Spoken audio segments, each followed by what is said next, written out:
nakaraang taon, itinuring ang Pilipinas bilang most disaster-prone country sa buong mundo ayon sa Center for Research and Epidemiology Disasters ng Belgium.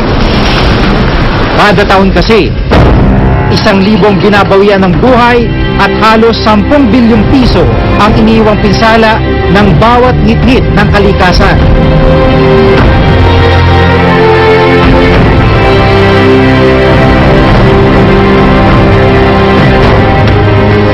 Matatagpuan sa atin ang mga fault line o mga lugar kung saan nagkakaroon ng pagyanig sa ilalim ng lupa. Ang itinuturing na pinakadelikadong fault line, ang West Valley Fault Line na nagsisimula sa Marikina at tumatagos sa Pasig, Taguig hanggang sa Muntinlupa. Kasamang isang geologist mula sa UP National Institute of Geological Sciences o UP-NIGS. Sinunto namin ang mga fault line na ito.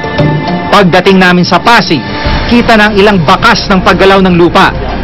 O yan, ang bitak na yan, bagong-bago yan. Ibig sabihin yan, yung bitak nangyari pagkatapos gawin yung road. So gumagalaw talaga.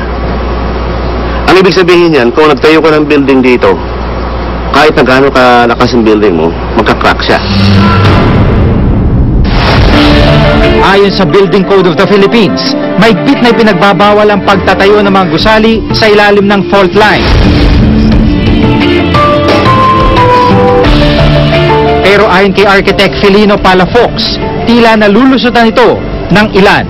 I think the more concern in our country are the low-rise buildings because they're not so strict in evaluating the building plans, even on the location, whether it's above the fault line or not. Local government, building official, building engineer, they should know that, and they should not have allowed it. Meron talagang hazard areas, no? So, unfortunately, I think the hazard maps were just finalized about 2 or 3 years ago, no? So, apparently, may mga nakatindig na even before the hazard maps were issued. So, yun ang mga kailangan balikan at tignan kung ano yung kalagayan ng mga buildings na yun. Mula Pasig, nagtungo naman kami sa Muntinlupa. Sa subdivision na ito kami dinala ng fault line na nasa mapa ng UP-NIGS. Isang bahay naman ang sinuri ni Professor Arcilia. So, if you notice, may mga cracks na dito na iwala nitong wall na to. Yan lahat. Ang ibig sabihin yan, kahit na paggagawa ng bahay, gumagalaw pa rin yung lupa sa ilalim. So, may effect sa walls, may effect sa roof, mas sila nga po sa floor. Nakatagalid na po yung, hindi masyadong halata dito, pero nakatagalid yung konti yung nakatagalid na yung floor mismo. May bitak na po dito sa floor. Dito. Nakatagilid yan ng 10 degrees. Yan yung gewang niya. Dapat zero yan. Pag alam nilang may fault, dapat hindi pinapayagang gawin. Kasi sa simula, hindi mo makikita eh. Pero sa paunti-unti, gegewang. So hindi lang yan. Nasira na yung bahay mo, in danger ka pa. Sa kabilang kali, ang bahay naman nila Aling Nanet ang aming binisita. Dahil daw sa nangyari sa Japan, mas lalo silang kinabahan sa maaaring mangyari sa kanilang bahay. Siyempre, yung takot sa pag-aalala ba? Kasi hindi naman ako araw-araw nasa bahay. Ganun. Lalo na naiwan yung mga anak ko. Na baka bigla na lang gumuho yung bahay namin. Ganun. Nagkaroon ng matinding lindol. Siyempre, mahuna na yung bahay, yung pundasyon ng bahay. Ayon sa pag-aaral ng PHIVOLCS, dapat ay may 5-meter buffer zone ng mga gusali sa mga fault line. Gayunman sa ngayon raw, natabunan na ng mga naglalakiang gusali at subdivision ang mga fault line sa West Valley Fault. Sa Metro Manila Impact Reduction Study na ginawa ng PHIVOLCS at Japan International Cooperation Agency o JICA, sakaling magkaroon raw ng 7.2 magnitude earthquake sa Metro Manila, nasa 70,000 gusali at 170,000 infrastruktura sa Metro Manila ang maaaring gumuho. Tinatayang nasa 35,000 katao ang maaaring masawi. Pero hindi lang daw mga gusali ang dapat bantayan kundi maging mga paligid ng dalampasigan. Dahil napapaligiran tayo ng tubig, hindi raw malayong mangyari sa bansa ang mga tsunami. And it looks like the tsunami has engulfed several cities in Miyagi Prefecture. Matapos maganap ang dambuhalang tsunami sa Japan, Is what's happening right as we speak. Kagad itinaas ang alert level 2 sa 19 na probinsyang malapit sa kanlurang baybay ng bansa. Isang Quezon sa mga probinsyang ito. 6 na maliliit na tsunami waves ang humampas sa baybayin nito.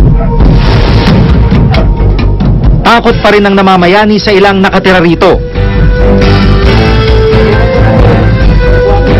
Gaya na lamang ng naranasan ni Susan. Nang may tsunami na sinasabi, ay ito'y nagalaw talaga na maisip mo kung lumaki, talagang madadala ang mga tao. Pag naisip kong yung mga anak ko kaawa naman, siyempre pag yung ganitong nasa mga panahon, iniisip ko kaagad ay magsikain, magluto ng maaga, tapos yung mga bata ay ipon-ipon kami, oras na malaki ang tubig, kami gagawa na lang ng parang kung paano sila maitaas, gano'n. Dahil sa malayo raw ang evacuation center, hindi nakapunta pa si Susan dito. Katunayan, 10 pamilya lang daw ang nakapunta sa evacuation center. Bukod sa malayo yung evacuation sa bayan, edi mahirap pati gawa ng kami walang sasakyan. Marami akong mga anak, mahirap. Gabi pa man din yung nangyaring iyon. Edi hindi na rin kami umalis. Sabi ko, bahala na kung sakali namang lumaki, talagang siguro mapipilitan din kami kung anong gagawin namin. Hiling nila, magkaroon sila ng mas malapit at madaling marating na evacuation center. Dahil yung evacuation center po na pinuntahan, hindi din naman talaga evacuation center. Kung hindi isa lang mataas na lugar, na wala namang bahay, walang bubong natutulugan. If we have that much resources, we could have so many evacuation centers. Sa bahagi ng Infanta, pwede kaming muli bumaba sa barangay at ito ay isang proseso na patuloy, no? Bukod sa malilikasan, nais din nilang magsagawa ng pagsusuri kung ligtas ang kanilang tirahan.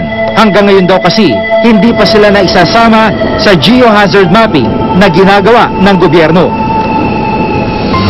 Ayon kay Dr. Mahar Lagmay ng UP NIGS, mahalagang masuri ang bawat lugar sa Pilipinas upang malaman kung anong posibleng tama ng mga ganitong kalamidad. Dapat siguro meron din tayong mga hazard maps ng mga tsunamis. Sa aking pagkakaalam, meron tayong ganito, pero nasa broad scale, no? Regional scale.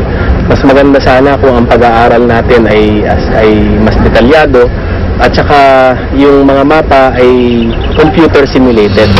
Noong nakarang taon, isinabatas ang Republic Act 10121 o Philippine Disaster Risk Reduction and Management System Act.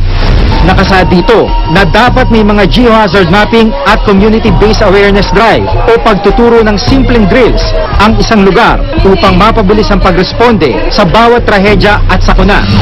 Marami ng pag-aaral na nagsasabing hinog na ang Pilipinas para sa isang malakas na lindol. Kaya mahalagang ngayon pa lang daw, dapat maihanda na ang lahat. So maybe it's not just barangay or village association level. Maybe it can be done block by block, street by street, block by block, barangay by barangay. There is no such thing as 100% na preparation so that you can assure the people zero casualties. So, sa atin dito sa Pilipinas, while we have our capabilities, I must admit, we have our limitation. And it looks like the tsunami has engulfed several cities in Miyagi Prefecture. Wala man sa ating mga kamay kung kailan mangyayari ang mga ganitong kalamidad.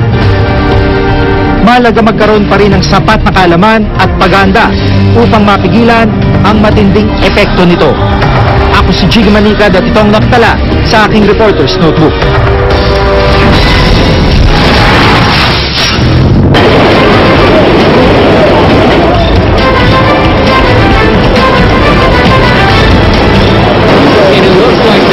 Has engulfed several cities in Miyagi Prefecture. Live footage of Miyagi as the tsunami has struck the area, obviously engulfing